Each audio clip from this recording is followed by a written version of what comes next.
নমস্কার, আমার ঘরোয়া বাঙালি রান্নায় সকলকে স্বাগত। আজকে আমি আপনাদের সামনে একটা নতুন রেসিপি নিয়ে উপস্থিত হয়েছি। কাতলা মাছের মাথা দিয়ে পুঁই শাকের ছ্যাঁচড়া। একেবারে অনুষ্ঠান বাড়ির যে ছ্যাঁচড়াটা সেরকম আমি আপনাদের করে দেখাবো। তার জন্য আপনাদের পুরো ভিডিওটি দেখতে হবে। পুরো ভিডিওটি দেখার পর এই রেসিপিটি যদি আপনাদের ভালো লেগে থাকে তাহলে একটা সাবস্ক্রাইব করে দেবেন, পাশে থাকা বেল আইকনটি বাজিয়ে দেবেন। তাহলে আমার প্রতিটি রেসিপি আপনার কাছে খুব তাড়াতাড়ি পৌঁছে যাবে। লাইক করবেন, অন্যের সাথে শেয়ার করবেন, আর কমেন্ট করে জানাবেন এই রেসিপিটি আপনাদের কেমন লাগলো। তাহলে চলুন, এই পুঁই ছ্যাঁচড়া বানানোর জন্য কি কি উপকরণ লাগবে আমরা এখন দেখে নেব। এখানে আমি নিয়ে নিয়েছি কাতলা মাছের মাথাটা, নুন হলুদ মাখিয়ে রেখে দিয়েছি। তারপরে এখানে নিয়ে নিয়েছি কিছুটা পুঁই শাক। পুঁই শাকগুলোকে আমি সুন্দর করে কেটে ধুয়ে পরিষ্কার জলে রেখে দিয়েছি। এখানে নিয়ে নিয়েছি কিছুটা পাকা কুমড়ো, নিয়েছি মূলো, এখানে নিয়েছি দুটো আলু ছোট ছোট পিস করে রেখেছি, আর নিয়েছি বরবটি। দুটো গোটা পেঁয়াজকে নিয়েছি, নিয়ে সরু সরু করে টুকরো করে রেখেছি। এখানে নিয়েছি পরিমাণ মতো নুন, পরিমাণ মতো হলুদ, কিছুটা পরিমাণ চিনি নিয়েছি, আর কাঁচা লঙ্কা চিড়ে রেখেছি এখানে 7টা। নিয়েছি ধনে জিরে গুঁড়ো, এখানে মিক্সড করা আছে 1/2 চামচ ধনে গুঁড়ো, 1/2 চামচ জিরে গুঁড়ো। ফোড়নের জন্য নিয়েছি একটা শুকনো লঙ্কা, একটা তেজপাতা, আর 5 ফোড়ন। এখানে রসুনগুলোকে আমি ছোট্ট ছোট্ট করে কুচি করে নিয়েছি। এখানে বেশ খানিকটাও রসুন নিয়ে নিতে হবে, রসুনের পরিমাণটা বেশি হলে এটা খেতে ভালো লাগবে। এখন আমি মূল রান্নাটা কি করে করি এবার আপনাদের দেখিয়ে দেব। আমি কড়াইটা ওভেনে চাপিয়ে দিয়েছি, কড়াই গরম হয়ে গেছে। এখানে আমি দিয়ে দিচ্ছি সর্ষের তেল। পুরো রান্নাটাই কিন্তু আমি সর্ষের তেলে করব। ছ্যাঁচড়া সবসময় সর্ষের তেল দিয়েই কিন্তু ভালো লাগবে। তেলটা দেখুন সুন্দরভাবে গরম হয়ে গেছে। এখানে আমি তেলের মধ্যে দিয়ে দিলাম একটু নুন, একটু হলুদ, কারণ মাছের মাথা দিলে একটু ফুটতে পারে, নুন হলুদ দিলে কিন্তু সেটা হবে না। মাছের মুড়োগুলো আমি খুব ভালো করে লাল লাল করে ভেজে নেব। আমি উল্টে দিচ্ছি, এক পাশটা ভাজা হয়ে গেছে। সুন্দর করে উল্টে পাল্টে এগুলো লাল লাল করে কিন্তু ভেজে নিতে হবে। এটা যত মুচমুচে ভাজা হবে তত কিন্তু তরকারির স্বাদটা বেশি বাড়বে। এখন আমি খুন্তির সাহায্যে এগুলো চাপ দিয়ে ছোট্ট ছোট্ট করে কাটার চেষ্টা করছি। যেহেতু এটা লাল করে ভাজা হয়েছে, দেখুন কত সুন্দরভাবে এগুলো ছেড়ে যাচ্ছে। এরকম টুকরো টুকরো করে দিলে তরকারির স্বাদটা কিন্তু আরও বাড়বে, আর ভাজাটাও কিন্তু খুব ভালোভাবে করা যাবে। যখন ছোট্ট করে টুকরো হয়ে যাবে তখন কিন্তু একটু নাড়াচাড়াটা বেশি করতে হবে, করে ভাজতে হবে, তাহলে একটু মুচমুচে টাইপের হবে। সুন্দর মুচমুচে ভাজা হয়ে গেছে। এখন আমি এগুলো অন্য একটা পাত্রে তুলে নিচ্ছি। এখন আমি ওই তেলের মধ্যে ফোড়ন দিয়ে দিচ্ছি একটা গোটা তেজপাতা, দুটো শুকনো লঙ্কা। লঙ্কাগুলো অবশ্যই কিন্তু ফাটিয়ে দেবেন, তা না হলে যে কোনো মুহূর্তে অ্যাক্সিডেন্ট হতে পারে। আর দিয়ে দিচ্ছি অল্প পরিমাণ 5 ফোড়ন। এটাতে কিন্তু 5 ফোড়নই ফোড়ন দিতে হবে, এখানে কিন্তু জিরে দেওয়া যাবে না। এটা আমি লাল লাল করে একটু ভেজে নিলাম, খুব সুন্দর একটা সেন্ট বেরোচ্ছে। এর মধ্যে আমি দিয়ে দিচ্ছি রসুন কুচি। রসুন কুচিগুলো অবশ্যই আগে দিতে হবে, তাহলে কিন্তু এর একটা সুন্দর স্মেল বেরোবে। রসুনটা আমি একটু লাল লাল করেই ভেজে নেব। এখন দিয়ে দিচ্ছি এর মধ্যে পেঁয়াজ কুচিগুলো।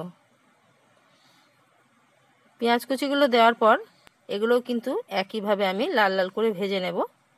দেখুন সুন্দর ভাজা হয়ে গেছে। এখন আমি একে একে সবজিগুলো দিতে থাকবো। প্রথমে দিয়ে দিচ্ছি আলু। যেহেতু আলু সেদ্ধ হতে একটু দেরি হয়, তাই আমি আলুগুলো কিন্তু আগে দিলাম। আলুটা ভাজার সময় অল্প পরিমাণে একটু নুন দিয়ে দিচ্ছি। আলুগুলো ভাজা হয়েছে, এখানে আমি দিয়ে দিচ্ছি মূলো। মূলোগুলো দিয়ে আমি এর মধ্যেই সুন্দর করে আবার একটু নেড়ে চেড়ে নেব। মূলো কিন্তু লাল করার দরকার নেই, কিছুক্ষণ নাড়াচাড়া করে নিলেই হবে। এখন আমি ওর মধ্যে দিয়ে দিচ্ছি বরবটি। এখন বরবটিগুলো এর মধ্যে নিয়ে নিলাম, নিয়ে একইভাবে সব একসঙ্গে ভেজে নিচ্ছি। এগুলো লাল লাল করে না ভাজলেও হবে, যাতে অল্প নরম হয়ে যায় সেই পর্যন্তই ভাজতে হবে।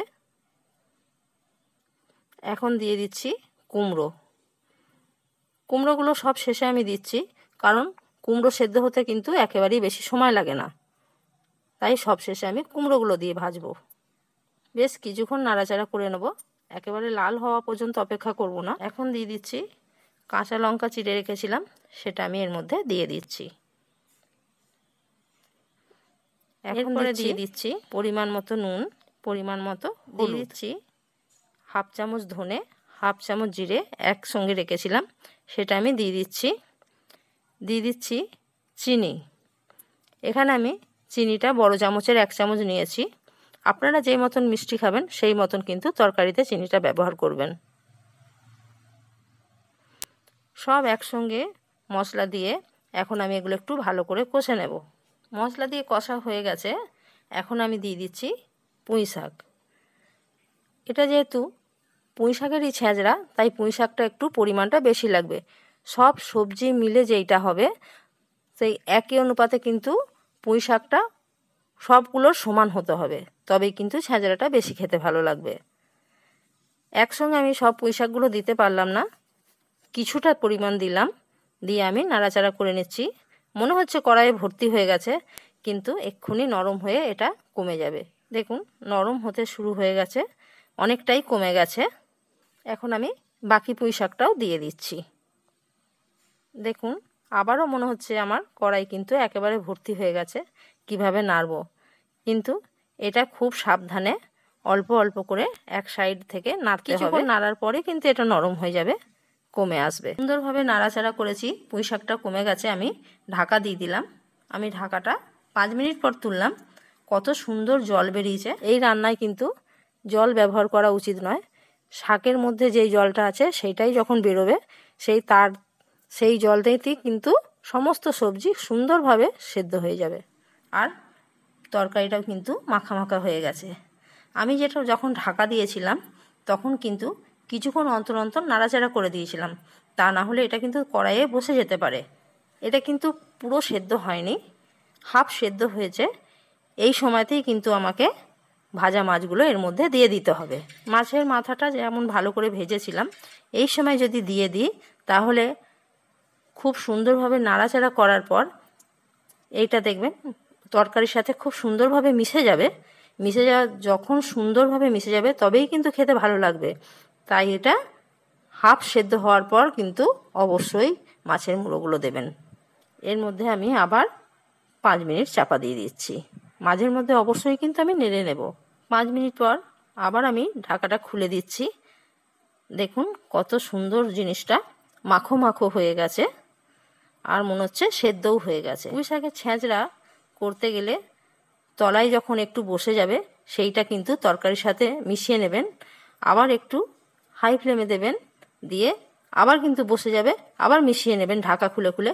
এই ছেঁচড়াটা কিন্তু খেতে খুবই সুস্বাদু হয়। এটা কিন্তু আমি এখন একটু গ্যাসটা বাড়িয়ে দিয়েছি, যাতে তলায় একটু বসে বসে যায়। খুব বেশি বসার কিন্তু দরকার নেই, তাহলে কিন্তু এটা পুড়ে যাবে। আমার এটা রেডি হয়ে গেছে, পাত্রে এটা তুলে নিচ্ছি। এটি গরম ভাতের সাথে খুবই ভালো লাগবে। আপনারা অবশ্যই একবার ট্রাই করে দেখবেন, খুবই ভালো লাগবে। একেবারে অনুষ্ঠান বাড়ির মতন এই রান্নাটি খেতে লাগবে। আপনারা যারা এখনও সাবস্ক্রাইব করেননি একটু সাবস্ক্রাইব করে দেবেন, পাশে থাকা বেল আইকনটি বাজিয়ে দেবেন, অন্যের সাথে শেয়ার করবেন, লাইক করবেন, আর কমেন্ট করে জানাবেন এই রেসিপিটি আপনাদের কেমন লাগলো। ধন্যবাদ।